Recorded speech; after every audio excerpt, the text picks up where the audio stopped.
Այսօր էլ Սարգիս Խանդանյանը անդրադառնալով հայոց ցեղասպանության ընդունման ճանաչման միջազգային ճանաչման թեմային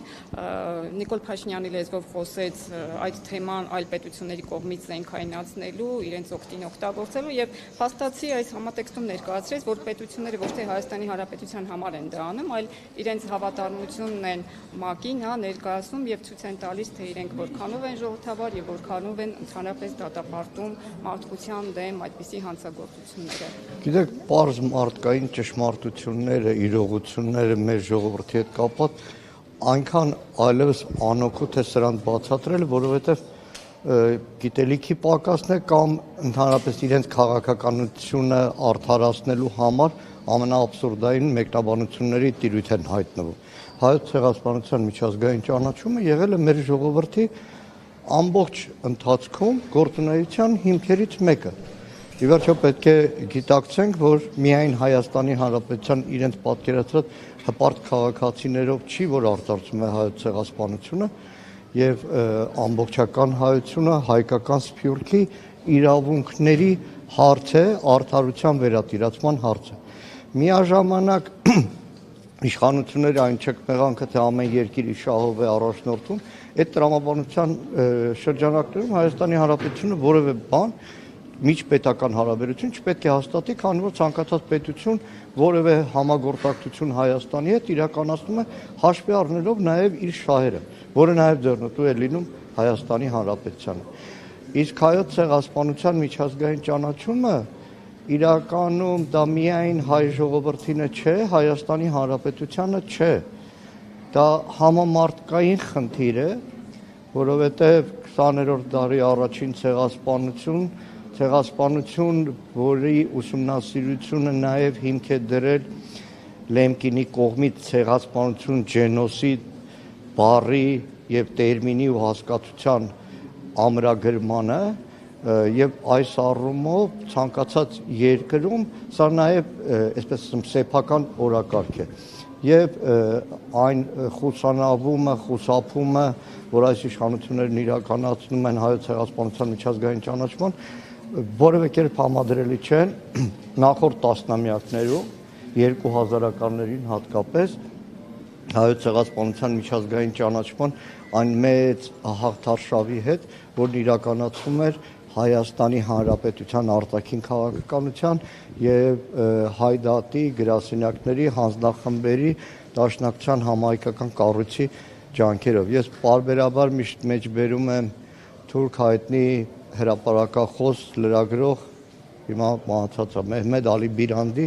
2000-ականների մի հոդվածի վերնագիր, որը այդ ցեղասպանության ճանաչման գործընթացը ձևակերպել էր հայկական ցունամի ու դատապարտում էր իրեն իշխանություններին, որ այդ ցունամիի դեմը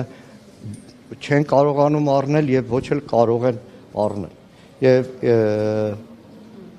հայոց ցեղասպանության միջազգային ճանաչումը նաեւ այն գործիքներից մեկն է, որ Հայաստանի Հանրապետության արտաքին քաղաքականությունը շատ ավելի կարող է զորացնել։ Բայց այս իշխանությունները հայտարարել են նաև Արարատ Միրզոյանի բերանը, որ արտաքին քաղաքականության Հայաստանի գերակայություններից առաջնահերթություններից այլևս չի եւ նաև հայ հեղափոխական դաշնակցությունն էր մտահոգություն հայտնել, որ սահմանադրական փոփոխություններով հնարավոր է ընդհանրապես պահանջատիրության հարցը դուրս բերվի օրակարգից։ Իրականում խոսքը վերաբերում է անկախության հռչակագրի հայտնի կետի, որ հետամուտ է Արևմտյան Հայաստանում եւ Օսմանյան Թուրքիայում հայոց ցեղասպանության միջազգային ճանաչմանը Հայաստանի Հանրապետությունը անկախության հռչակագրով, բայց իսկ հղում արդեն հայտարարվել է, որ չի լինելու նախագծում։ Տեսնենք, կապրենք, կտեսնենք կհասցնեն սահմանադրական փոփոխությունների, թե չէ, եւ բնակ նրանց ման Մանուկյան, եթե չհասցնեն։ Խորհրդարանի 9-րդ գումարում, որ մեր խնդիրն է նույնիսկ հանրաքվեի չհասցնել են խայտառակ նախագիծը, որը Ադրբեջանի եւ Թուրքիայի պահանջով ձևակերպել են այս իշխանությունները։ Չեն հասցեն, ինչի կկանգնեցնի նրանց, որ չեն հասցնեն, ով կկանգնեցնի կամ ովքեր կկանգնեն։ Սկսած առաջին փուլից, որ խորհրդարանում չունեն սահմանադրական մեծամասնություն եւ որևէ գործիքական չունեն, առանց համանդրական մեծամասնության, առանց խորհրդարանի նախագիծը վավերացման դնել համաժողովրդական քվեարկության։ Բայց մի բան անպայման ուզում շեշտեմ, Արարատ Միրզոյանը կասի, Նիկոլ Փաշինյանը կասի, քելնեմ վերև, կիջնեմ վար, հայոց ցեղասպանության միջազգային ճանաչման գործընթացը հնարավոր չի կասեցնել։ Հնարավոր չի կասեցնել։ Իրենք չունեն թուրքական այն միլիարդավոր դոլարները, որ անցնող տասնամյակներին Թուրքիան ծախսում էր, բայց միշտ ծախողում էր։ Շնորհակալ եմ։ Երեք բանակում ոչ մարտական պայմաններում կրկին մենք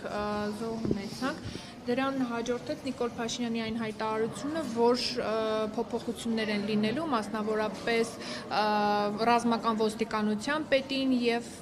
այլ կադրային փոփոխություններ եւս, բայց ոչ Սուրեն Պապիկյանի եւ գլխավոր շտաբի պետի մակարդակով հիմա էլ քննարկվում է, որ ռազմական ոստիկանության պետ նշանակվելու է նախկին ոստիկանապետ Արամ Հովհաննիսյանը։ Դուք այս փոփոխությունները որքանով եք ճիշտ համարում։ Երբ լուրը լսեցի Զաքարյան Աշոտի պաշտոնակության, մի պահ ուրախացա, բայց բան էր, հետ հաշվարկ ուրախություն էր, որովհետև Զաքարյան Աշոտը 20 թվից այդ պաշտոնի չպետք է լիներ, որովհետև իրականում 100 անգամ են բարձրացնել այդ խնդիրը Պաշտպանության հանձնաժողովում, նույնիսկ մի պահ կար, որ առաջարկում էի առնվազն աշխատանքային քննարկում, որովհետև անցնող տարիներին ռազմական ոստիկանությունը զինված ուժերում ոչ թե կարգուկանոն հաստատող կառույց է եղել, այլ ուղղակի սանձարձակ մի համակարգ, դեք շատ մանր բանակին առնչվող խորքային բան է, մեր բանակում երբեք չի եղել, որ ռազմական ոստիկանություն ունենա այդ ձևի լիազորություն, հատկապես վերջին առնվազն 10-15 տարիներին, այսինքն հրամանատարից այն կողմ զորամասում որևէ մեկը չի կարող լինել։ Եղել են դեպքեր, որ նախարարության էլ եմ արձանագրել, այսինքն զինվոր ծեծել, ամենաամբարտավան ձևով պահել, բայց բանա, այս իշխանության պարագայում այսպես է, էլի, ասում եմ, մինչև չտեսնես վերջինը, չես հիշի առաջինը։ Հիմա Փաշինյանի աշխատաձևն է, էլի, այսինքն մարդկանց հանել, բայց կողքից չհեռացնել, կգա մի օր կնշանակենք պաշտոնի, բայց դա հարցի լուծումը չի։ Զինված ուժերում հարցի լուծումը դա չի։ Ինքը գլոբալ խորքային բան է։ Ձեր խմբակցությունում մասնավորապես դուք, եթե հնարավոր է նաև խմբակցության տեսակետը ասեք, երեկվա միջադեպին ինչպես եք վերաբերվում։ Թեման ուրիշ էր ձեռնպակում եմ այդ թեման խոսել, նայեք, բայց